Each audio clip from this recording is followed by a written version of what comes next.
Hey guys, Chris from the Package Deal today, all by myself. But Ellen doesn't play Yu-Gi-Oh, so of course it's going to be me. This is my Elemental Hero deck list that I've been toying about with for ages. Finally got a good grip of the deck, so I'm going to do a profile on it. This is a really solid tier 2 strategy, I think. It's got a lot of walking outs to a lot of cards, especially after the recent North American, international championships, North American World Championship qualifier or championships, whatever it is. I think this deck actually got a wee bit stronger with the cards in the finals. So yeah, gonna run through the deck list, run through sort of what the cards do, and not gonna read them thing, but what they generally do for any non-hero guys. And yeah, so let's get started. For monsters, we are playing 3 Stratos. Don't believe you should play less than 3 because this plus a hero in hand just absolutely vomits your board. It is too good. It's a 3. For the elemental heroes or the other elemental heroes we're playing, 2 Shadow Mist. I think it's really risky playing less than this because if you open this and you can't Vion to get a free Surge Vion on normal summon with this in deck is a +2. Which ridiculous, but yeah. Very rarely becomes a Dark Law anymore. It's not its use anymore. Its use is that it's the searcher of the deck when it's sent to grave. 1 Liquid Soldier. Both its effects are really relevant. I wish it wasn't just 1 effect once per turn. But what can you do? It's the draw. People can get really greedy with this card and Poly and Miracle Fuse it all at the same turn, but I think that's just a waste. I think people play this deck really aggressively when I don't think they should. But yeah, nothing really to say about that. It's your way to make Absolute Zero, which is one of the better hero cards. So that's the Elemental Heroes. We're playing for the Vision Heroes. 2 Vion and 3 Fires and 1, I repeat, 1 Increase. The increased chances, no pun intended, of opening this card playing 2 is just not worth the increased chances of your Faris not being dead. It just honestly isn't worth it. You very rarely draw this card, like very rarely. And if you do, it is not the end of the world. It's not like you scoop it up. If you draw 2 of this card, however, it is the end of the world. You do have to scoop. So what can you do? Faris is just the extender. As people talk about, Shadows has no real I don't know, like extender to search. Him right here. You're locked into heroes for the rest of the turn, but who cares? You can just get to vomit your board. It's a dark hero, which is super relevant for the fusion. Vion, as I say, is probably the best normal summon in the deck because it is a +2, but this mostly comes out via Varus, so opening too many of this card is not great. But that's why I play 2. So that is the Vision Heroes. Faris has or Increase has a graveyard effect. Please remember that. It came out quite a lot for me in testing. The Destiny Heroes, 2 Malicious, 1 the Plasma, I forgot his name there. 1 I can't remember who's called, Denier, and 1 Dark Angel. I'm still mainly a Dark Angel, especially after Sky Striker just won the biggest tournament of the year. It's another Destiny hero name, so it's not exactly dead. Its graveyard effect isn't super relevant, but it does come up sometimes.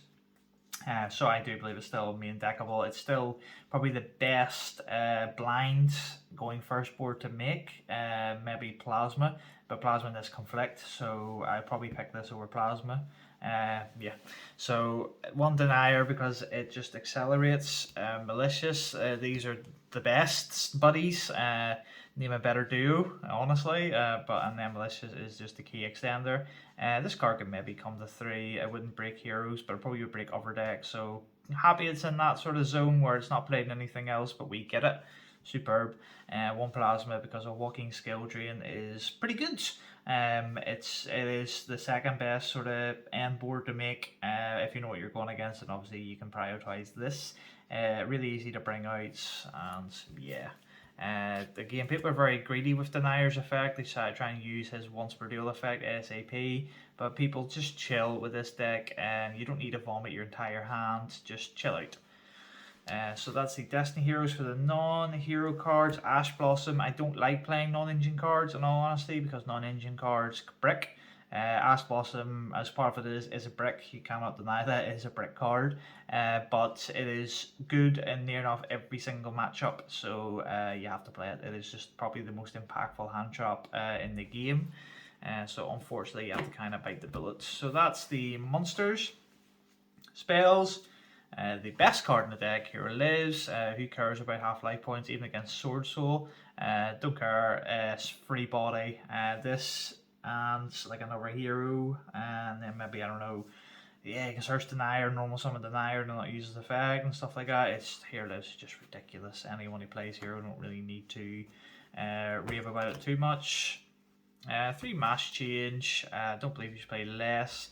It is an engine card, I guess, but in multiples it's not fantastic. It lets Stratos, dodge, Feeler, and Imperm, which I've only done like once, but the option's still there. And of course, Dark Law. This deck has a lot of walking floodgates or walking outs, Dark Law being one of them, so there is times that you will Hero Lives for the Shadow Mist, because Dark Law can actually just be a win con by itself, so that's why we play 3. And of course, this deck can OTK like no tomorrow, so having this push to bring out another body in the battle phase is really good. Speaking of bringing out more bodies in the battle phase, Super Poly, I admittedly concede it's not its primary purpose, but it is there. This is just the out. It is an engine card as well, because we bring out in theme cards, and so I do count as an engine card, but this is just great going second. It's alright going first. It's just fantastic. I don't believe... Yes, it does eat up the extra deck, as I say. I don't understand why people don't play it, but it eats the extra deck, but that's fine. I just think Super Poly is just the bee's knees. It's really good. 2 Fusion Destiny, because it's a 2. Nothing really to say here. Brings out the best extra deck monster. I wish it was at 3, but then again, I don't know if I'll push Hero over the edge. I like where Hero is right now, where it's tier 2, it's a threat in the right hands, but it's not doing anything outside of that, so it's never going to get hit. So kind of keep Fusion Destiny where it is for that sake. 2 Poly, because I actually kind of want to hard open it, because I want to Poly more than once, knowing that I either have the out for Nibiru, by the out for Nibiru I mean I can keep going after Nibiru, but also it just pushes for game a lot, and yeah, it's just a really good card. I don't believe you should play less. 1 Miracle Fusion, because it's searchable, so you don't need to play anymore, and it is an engine card, but it is a Garnet, so you don't want to open it. But what can you do? 1 Foolish Burial, because it's a Rhoda. It can send Mali. It's just ridiculous. Kind of weird now that this and Monster Reborn are cards aren't really played in like every deck. It's just a really weird situation to be in as an old school player. But yeah, Foolish is fantastic. 1 Call By. This is the 39th card, I guess. Perfectly cuttable. Just the out the Ash Blossom on the Stratos, but other reasons as well. It's a DD Crow. Yeah, so it's the 39th card. Cut it if you want. 1 Rhoda, because who doesn't want to play more copies of Stratos, more copies of Vion, more copies of whatever you need. Again, Rhoda probably could come to more, but keeping heroes where they are, I like it. And on to the traps, Imperm, because I do believe it's one of the more impactful hand traps to play, because it's a literal trap. But this is perfectly flexible. You can play triple tactics talents, you can play forbidden droplets, you can play Dark Ruler no more. Whatever you think that your meta is going to be, this is definitely a flex spot, but I like Imperm because yeah, effect negation is pretty good. On to we'll go to the extra deck. The links have got, what's his name? Cross Crusader. I don't know their names, I just know what they do. Cross Crusader is just fantastic. It searches Plasma, it searches Dark Angel. It's the reason why Dark Angel is good. Without this card, Dark Angel would be nowhere near the main or side, because you have to hard open it, and that's no good. And this can bring up Denier to use its effect without having to use it once per duel effect. It can search any hero. It has to pop and bring up a Destiny hero, but it can search any hero. It's just really good. Wonder Driver. This card does read please vomit your hand, but as I said during the deck, you don't need to vomit your hand. I believe this is good for like the second series or like the second play that you have. So like when your first board gets outed, you can sort of make a comeback with this card because it recycles mass change and it recycles poly. Its other effect when it dies is kind of relevant, but I can't say it's come up all that much. So that's the links. Onto the fusions, we'll start with the boring super poly ones, or the ones that are only super poly targets. These two, you can hard poly them out. Can't say you would ever want to, but you definitely can. They are just probably the better super poly targets. You can play Mud Dragon as well, but I want to keep my extra deck kind of a lot looser. The pseudo super poly target / Miracle Fusion guys. Shining Great Tornado Escarido, you can change these about depending on your meta. It's just that these are, you can actually Miracle Fusion these out, whereas the other ones you can't. I don't believe you can bring out Gaia in any way. Could be wrong. Oh, you can Nova Master. You can summon Nova Master with Ash Blossom, but yeah, you can change these about as you see fit. The ones you cannot take out are the he's a super poly target, I guess, as well, but he's a staple. You can't take him out. He's Miracle Fusionable, and he's just fantastic. He's a walking Regeki. Who doesn't want to play a walking Regeki? One of this guy, his name is Sunriser. Yes, I don't really know their names too well, but I know what to do. I don't really say I summon this guy, I just go, yeah, special effect. He searches Miracle Fusion, and his effect is actually really relevant because when another hero attacks, you get to pop a card. It's really, really good. It's good for going for game. Very rarely bring this out when I'm going first because I say I don't want to vomit out my hand because I'm loose to Nibiru. I don't want my end board to be Nibiru token. But this card is just the comeback potential with this card, and the way to re-establish a board is just really, really good. The boy, Destiny Hero Phoenix Enforcer. The reason why heroes are relevant, let's not lie to ourselves. Before this and the fusion that brings it out, I can't remember its name. The heroes were not doing too much. This card is ridiculous. Again, another reason why Dark Angel is relevant. If this card didn't exist, Dark Angel would be nowhere. Dark Angel would be in the shoebox right now. It's just ridiculous. This very, very rarely comes out, but it's like the other Destiny Hero Fusion game, not good with names. It can fix dead hands. Its effect is relevant in time, but it very rarely comes out. And lastly, the Masked Heroes. This could be side decked in all honesty. It really, really could. And I'm actually, the more I look at it, the more I talk about it. Yeah, it's probably going to the sideboard. This is for the back row decks. This plus Absolute Zero is a complete board wipe against your opponents. Yeah, this is, let's not mistake it, this is for the back row decks. But then again, Sky Striker just won the biggest defense, so this might stay around. Whatever, it is what it is. The Blast, this is pretty much explicitly for dodging the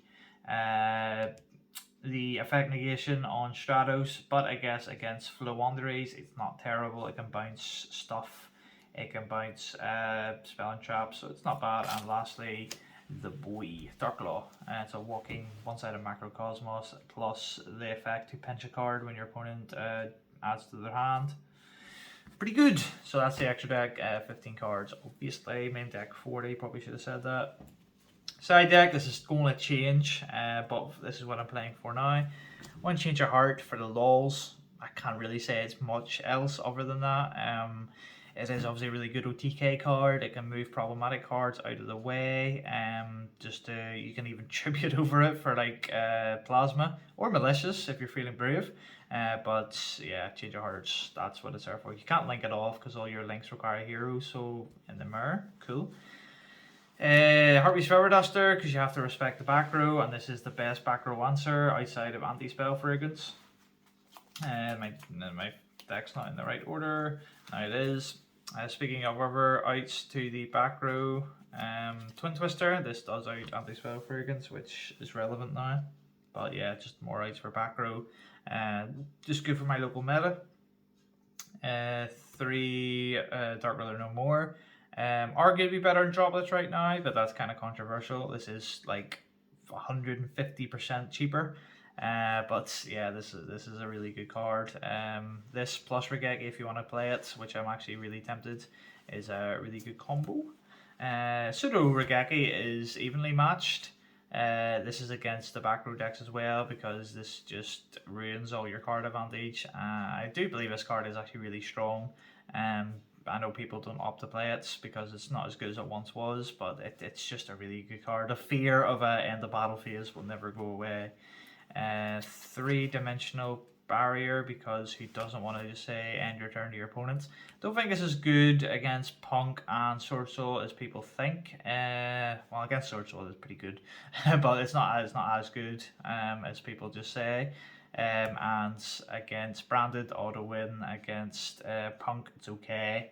But yeah, it's a really good card overall, and 1 red reboot, because I have a lot of outs for back row. I really don't like back row decks. Especially in a local environment, they're the most popular sort of strategy. And yeah, against the decks that just came first and second in the North American Championships, this is not a bad choice.